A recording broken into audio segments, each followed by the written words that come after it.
घनश्याम तिवारी ये आप किसका नुकसान होगा बताइए, एज एन अपोजिशन पार्टी आपका कर्तव्य बनता है कि आप सरकार को घेरें, लेकिन अगर इससे ओवरऑल नुकसान हो रहा है जैसे हमारे एक्सपर्ट बता रहे हैं, तो आपका पूरा मोटिव सदन को न चलने देने का, जांच की मांग करने का क्या है?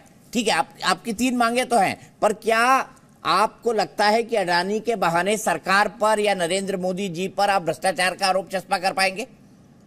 नमस्कार दीपक जी, आपको, दर्शकों और को पैनलिस्ट को। मैं सबसे पहले आपके दर्शकों की जानकारी के लिए आपसे, अतुल लॉन्डे जी से, राजीव रंजन जी से पूछना चाहता हूं कि जब से ये घोटाला का स्वरूप लेता जा रहा है, जो कि 2G और CWC से बड़ा घोटाला दिखाई दे रहा है, क्या आपने किसी भी भारतीय जनता पार्टी के औपचारिक प्रवक्ता को, मंत्री को, सांसद को, मुख्यमंत्री को, जो मक्खी उड़ने पे भी टीवी पे आ जाते थे, किसी टीवी चैनल पे इस विषय में बात करते देखा है?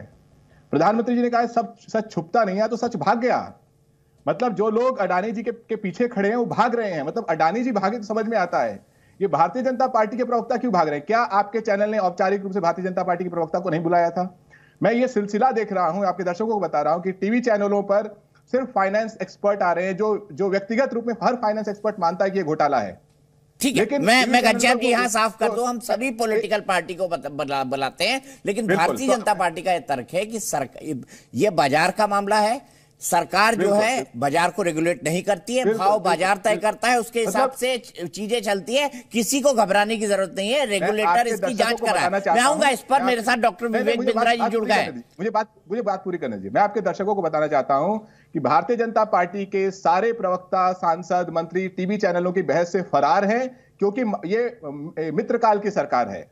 और इसकी सबसे बड़ी जो बात है, सरकार संसद में बहस नहीं चाहती।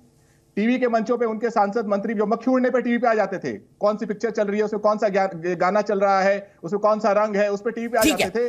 लेकिन 11 लाख आप स्वतंत्र है, एक राजनीतिक पार्टी के तौर पर आप स्वतंत्र है, आप किसी पर भी आरोप लगा सकते हैं। मैं सीधे डॉक्टर विवेक बिंद्रा के पास चलूंगा। Doctor Vivek Bindra motivational speaker हैं, डॉक्टर विवेक बिंद्रा फाइनेंसर भी हैं, कई सारी कंपनियों को भी चलाते हैं और बहुत अच्छी अच्छी बातें जो है वो टेलीविजन पर वो बोलते हैं। डॉक्टर बिंद्रा, मैं सबसे पहले आपसे जानना चाहूंगा, ये जो हंगामा खड़ा हुआ है, क्या इस हंगामे को खड़ा होना चाहिए? एज एन एक्सपर्ट आप क्या मानेंगे?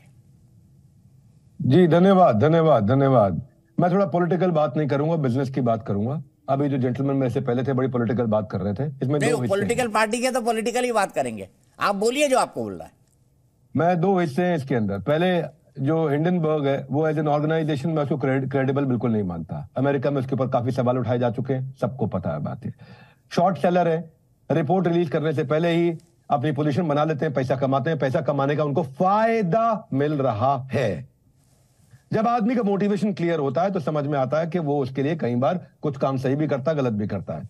इनकी हिस्ट्री है शॉर्ट सेलिंग की एंड मेकिंग प्रॉफिट्स। 30 कंपनियों को पहले टारगेट कर चुके हैं 2020 में। एक कंपनी 3 साल से चल रही है, एक 30 साल से चल रही है। 3 साल पुरानी कंपनी ने आके 30 साल पुरानी कंपनी में सवाल उठाया, पूरा देश तैयार हो गया। इनको मालूम था हिंडनबर्ग को कि भारत में बहुत जयचंद बैठे हैं, भारत की इज्जत उतारने का टाइम आएगा, सारे के सारे मिलकर खड़े हो जाएंगे साथ में।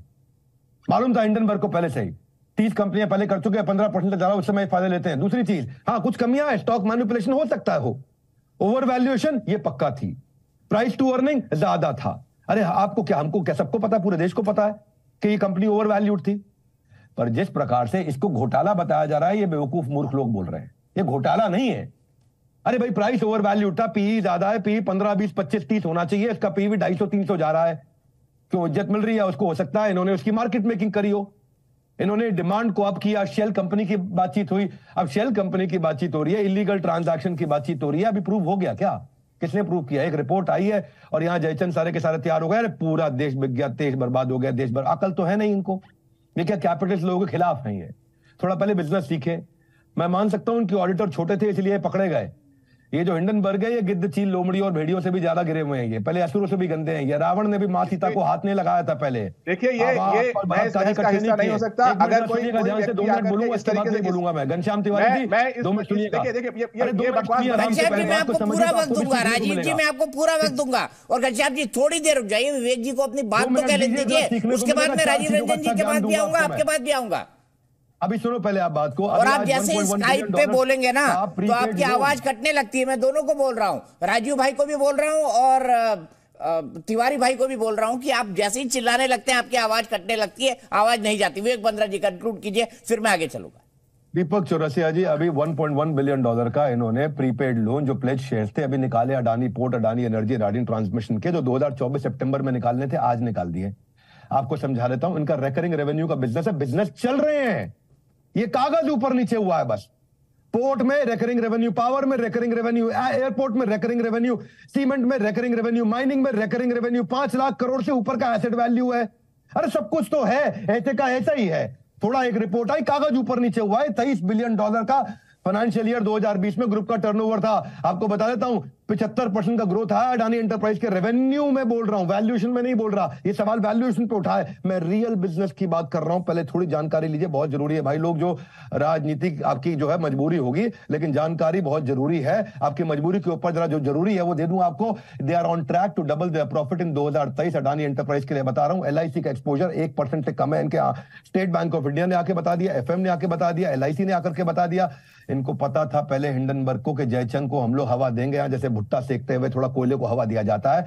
अडानी आज अपने प्रीपेड एग्जिस्टिंग डेट को समाप्त कर रहा है। 20,000 करोड़ का FPO पूरी तरह सब्सक्राइब होगा। बोलो ये भी मार्केट मेकिंग है भाई, to save their investors interest. ये आज पैसा इमीडिएटली वापस कर रहे हैं। स्ट्रॉन्ग कैश फ्लो का धंधा है, प्रॉफिट का धंधा है, रियल धंधा है, चल रहा है भाई। मैं कह रहा हूं वैल्यूएशन ज्यादा थी, कोई बात नहीं। आज जो न्यू फिच की रिपोर्ट आई है उसको चेक कर लो। S&P ग्लोबल ने 1-2 कंपनी पे इनकी रेटिंग हल्की आगे पीछे करी है। फिच ग्रुप ने बोल दिया बिल्कुल ठीक है। मूडी ने बोल दिया कोई इंपैक्ट ही नहीं है। मूडी दुनिया की दूसरी सबसे बड़ी ऑर्गेनाइजेशन है जो रेटिंग दे रही है। या मैं और आप रेटिंग देने में लगे, मैं क्यों दे रहे हैं भैया?